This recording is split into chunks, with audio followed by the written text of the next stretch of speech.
ನಮಸ್ಕಾರ ಸ್ನೇಹಿತರೆ, ನೀವು ಇನ್ನ ನಮ್ಮ ಚಾನಲ್ಗೆ ಸಬ್ಸ್ಕ್ರೈಬ್ ಮಾಡ್ಕೊಂಡಿಲ್ಲ ಅಂದ್ರೆ ಈ ಕೂಡಲೇ ಹೋಗಿ ಸಬ್ಸ್ಕ್ರೈಬ್ ಮಾಡ್ಕೊಂಡು ಪಕ್ಕದಲ್ಲಿ ಕಾಣಿಸಿರೋ ಬೆಲ್ ಐಕಾನ್ ನ ಕ್ಲಿಕ್ ಮಾಡ್ಕೊಳ್ಳಿ.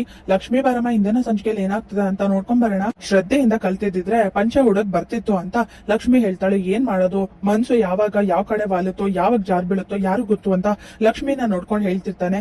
ಯಾಕೋ ಒಂಥರ ಬೇರೆ ತರಾನೇ ಮಾತಾಡುತ್ತಾರ ಇದೆಯಲ್ಲ ಅಂತ ವೈಷ್ಣವ್ ಹತ್ರ ಲಕ್ಷ್ಮಿ ಹೇಳಿದಾಗ, ರೀ ಹಾಗೆಲ್ಲ ಏನು ಇಲ್ಲ, ಟೈಮ್ ಆಗ್ತಿದೆ ಪೂಜೆಗೆ, ಕಚ್ಚೆ ಕಟ್ಟಿ ಮೊದ್ಲು ಅಂತ ವೈಷ್ಣವ್ ಹೇಳ್ತಾನೆ. ಈಗ ಸುಮ್ನೆ ನಿಂತಿದ್ದೀರಾ ಅಂದ್ರೆ ಹಾಗಾದ್ರೆ ಹೆಲ್ಪ್ ಮಾಡಲ್ಲ ಅನ್ಸುತ್ತೆ. ಸರಿ ಬಿಡಿ ಆಯ್ತು, ನಾನು ಹೀಗೆ ಹೋಗ್ತೀನಿ, ಹೇಗೋ ಮಾಡ್ಕೊಂಡು ನಾನೇ ಹುಟ್ಕೋತೀನಿ, ನೀವೇನ್ ಹೆಲ್ಪ್ ಮಾಡಲ್ಲ ಅನ್ಸುತ್ತೆ ಬಿಡಿ ಅಂತ ವೈಷ್ಣವ್ ಹೇಳ್ತಾನೆ. ಹಾಗೆಲ್ಲ ಏನು ಇಲ್ಲ, ಬನ್ನಿ ಒಂದ್ಸಲಿ ನಾನು ನಿಮ್ಗೆ ಹೆಲ್ಪ್ ಮಾಡ್ತೀನಿ, ಆದ್ರೆ ಮುಂದಿನ ಸಲಿಯಿಂದ ನೀವೇ ಕಟ್ಕೊಳ್ಳೋದನ್ನ ಕಲ್ತ್ಕೋಬೇಕು ಅಂತ ಲಕ್ಷ್ಮಿ ಹೇಳ್ತಾಳೆ.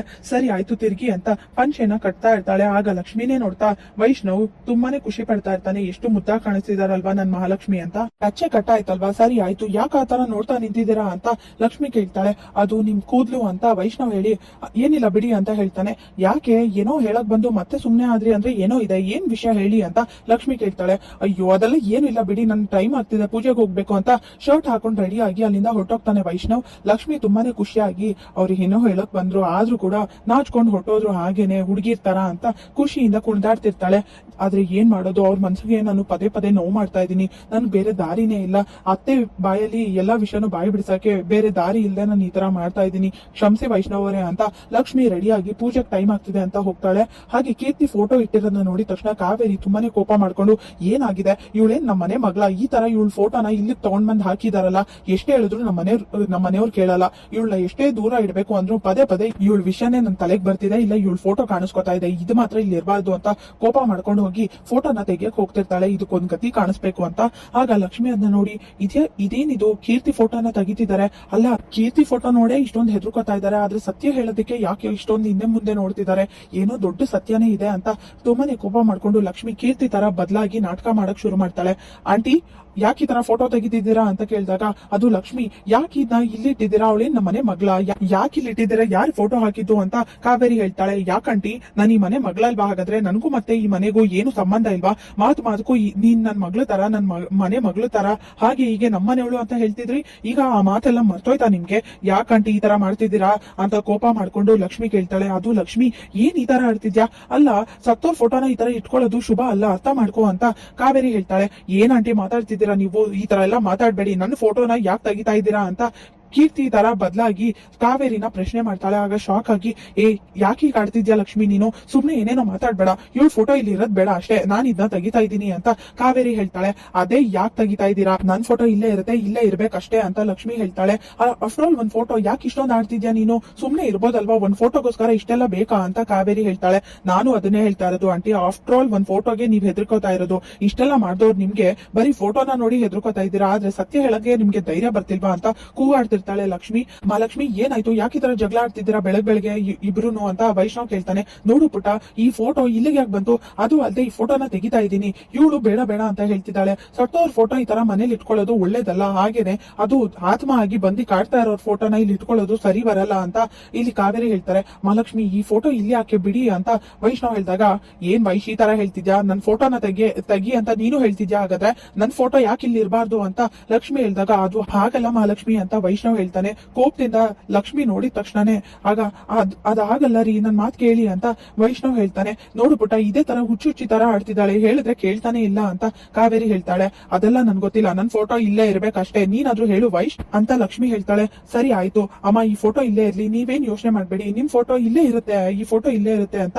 ವೈಷ್ಣವ್ ಹೇಳಿದಾಗ, ಥ್ಯಾಂಕ್ಸ್ ವೈಶ್, ನೀನಾದ್ರೂ ಅರ್ಥ ಮಾಡ್ಕೊಂಡಿಯಲ್ಲ, ಅದ್ ನನ್ ಫೋಟೋ ಇಲ್ಲೇ ಇರ್ಲಿ ಅಂತ, ಅಷ್ಟೇ ಸಾಕು ನನ್ಗೆ ಅಂತ ಲಕ್ಷ್ಮಿ ಹೇಳಿ, ಆಮೇಲೆ ಈ ಕೀರ್ತಿ ಅವರೇ ಕಾಳು ಬೇಳೆ ಕಾಳು ಅಂತೆಲ್ಲ ಮಾತಾಡೋದ್ ಬೇಕಾಗಿಲ್ಲ, ಕೀರ್ತಿ ಅಂತ ಹೇಳಿದ್ರೆ ಸಾಕು, ಅವರೇ ಇವರೇ ಅಂತೆಲ್ಲ ಹೇಳ್ಬೇಡ ಅಂತ ಲಕ್ಷ್ಮಿ ಹೇಳಿ ಹೋಗ್ತಾಳೆ. ಪುಟ ನೀನು ಯಾಕೆ ಅವಳ ತಾಳಕ್ ತಕ್ಕ ಕುಡಿತಿದ್ಯಾ, ಫೋಟೋ ಅಲ್ಲಿ ಇರೋದ್ ಬೇಡ ಅಂತ ಹೇಳ್ದೆ ತಾನೆ ಅಂತ ಕಾವೇರಿ ಹೇಳಿದಾಗ, ಅಮ್ಮ ನೀನ್ ಯಾಕೆ ಇಷ್ಟೊಂದು ಆಟ ಮಾಡ್ತಿದ್ಯಾ, ನೀನ್ ಈ ತರ ಮಾಡೋದ್ರಿಂದ ಮಹಾಲಕ್ಷ್ಮಿಗೆ ಟ್ರಿಗರ್ ಆಗುತ್ತೆ ಅಂತ ಗೊತ್ತಿದ್ರು ಪದೇ ಪದೇ ಇದೇ ತರ ಮಾಡ್ತಿದ್ಯಾ, ನೀನೇ ಸುಮ್ನೆ ಆಗ್ಬಾರ್ದಾ, ಅವ್ರ ಮನಸ್ಥಿತಿ ಹೇಗಿದೆ ಅಂತ ಗೊತ್ತಿದ್ಮೇಲೂ ನೀವ್ ಈ ತರ ಆಡೋದು ತಪ್ಪು ಅಮ್ಮ, ನನ್ಗೆ ಒಂದೊಂದ್ಸಲಿ ಮಹಾಲಕ್ಷ್ಮಿ ಹೇಳೋದ್ ನಿಜ ಅನ್ಸುತ್ತೆ, ನಿಮ್ಗೂ ಕೀರ್ತಿಗೂ ಏನೋ ಸಂಬಂಧ ಇದೆ, ಕೀರ್ತಿಗೆ ಸಂಬಂಧ ಪಟ್ಟಿರೋ ಅಂತ ವಿಷಯ ಮನೆಗೆ ಯಾರಿಗೂ ಗೊತ್ತಿಲ್ಲದೆ ಇರೋದು ನಿಮ್ಗೆ ಗೊತ್ತಿದೆ ಅನ್ಸುತ್ತೆ, ಅದಕ್ಕೆ ನೀವು ಇಷ್ಟೊಂದು ಹೆದರ್ಕೋತಾ ಇದ್ದೀರಾ. ಫೋಟೋ ನೋಡಿ ಹೆದರ್ಕೊಳ್ಳೋ ಅಂತದ್ ಏನೋ ಸತ್ಯ ಮುಚ್ಚಿಡ್ತಿದ್ದೀರಾ ಅಂತ ವೈಷ್ಣವ್ ಹೇಳಿದಾಗ ಕಾವೇರಿಗೆ ಶಾಕ್ ಆಗುತ್ತೆ. ಈ ಫೋಟೋ ಇಲ್ಲೇ ಇರ್ಲಿ ಅಂತ. ಅಲ್ಲ, ಇವಳು ಇದ್ದಾಗ್ಲೂ ನೆಮ್ಮದಿ ಕೊಡ್ಲಿಲ್ಲ, ಹೋದ್ಮೇಲೂ ನೆಮ್ಮದಿ ಕೊಡ್ಲಿಲ್ಲ. ಈ ಫೋಟೋಗ್ ಒಂದ್ ಗತಿ ಕಾಣಿಸ್ತೀನಿ, ಇದು ಮಾತ್ರ ಯಾವ್ದೇ ಕಾರಣಕ್ಕೂ ಇಲ್ಲಿ ಇರಬಾರ್ದು ಅಂತ ಕೋಪ ಮಾಡ್ಕೊಂಡು ಫೋಟೋ ತಗೊಂಡು ಹೋಗಿ ರೂಮ್ ಅಲ್ಲಿ ತೆಗೆದು ಅರ್ದು ಬಿಸಾಕ್ತಾಳೆ. ಹಾಗೆ ಫೋಟೋನ ಹೊಡೆದಾಕ್ತಾಳೆ. ಇದನ್ನೆಲ್ಲ ಗಂಗಾ ನೋಡ್ತಾ ಕಾವೇರಮ್ಮಂಗೆ ತುಂಬಾನೇ ಸಿಟ್ಟು ಬಂದಿದೆ. ಮೊದಲು ಲಕ್ಷ್ಮಕ್ಕನ ಹತ್ರ ಹೇಳ್ಬೇಕು ಅಂತ ಹೋಗ್ತಾರೆ. ಹಾಗೆ ಸುಪ್ರೀತಾ ಡಾಕ್ಟರ್ನ ಮನೆಗೆ ಕರೆಸಿರ್ತಾರೆ ಲಕ್ಷ್ಮಿನ ಪರಿಚಯ ಮಾಡ್ಸಕ್ಕೆ ಅಂತ. ಲಕ್ಷ್ಮಿ, ಇವಳು ನನ್ ಕಾಲೇಜ್ ಫ್ರೆಂಡು, ನನ್ ಬೆಸ್ಟ್ ಫ್ರೆಂಡು, ತುಂಬಾ ವರ್ಷ ಆದ್ಮೇಲೆ ಸಿಕ್ಕಿದಾರಲ್ವಾ, ಅದಕ್ಕೆ ಹಬ್ಬಕ್ಕೆ ಮನೆ ಕರೆದೆ.